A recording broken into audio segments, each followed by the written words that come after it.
Beralih ke informasi berikutnya, pemirsa, ratusan masyarakat desa Tanjung Terang mendatangi Pengadilan Negeri Muara Enim menuntut pihak pengadilan agar meninjau kasus penganiayaan oknum kepala desa mereka.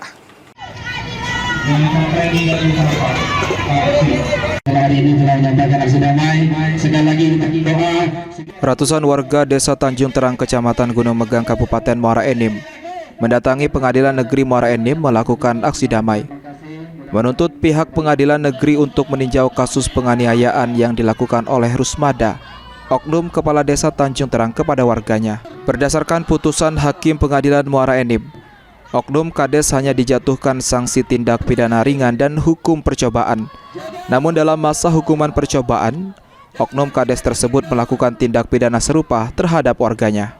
Aksi damai yang dilakukan untuk meminta pihak pengadilan negeri agar bisa mempertimbangkan kasus kekerasan sebelumnya yang dilakukan oknum Kades, ditambah lagi sejak dinyatakan tindak pidana ringan, oknum tersebut melakukan tindak kekerasan kembali terhadap korban bersama anaknya.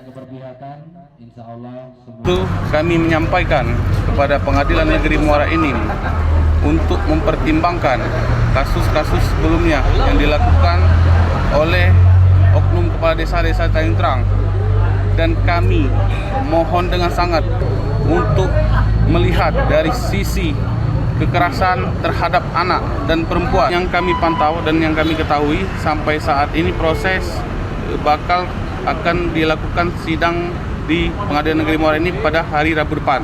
Setelah diterima pihak Pengadilan Negeri Muara Enim dan menjelaskan kondisi kasus dan peradilan oknum Kades Tanjung Terang, masa aksi diminta untuk bersabar dan menunggu proses hukum selanjutnya. Mardiansyah, PAL TV.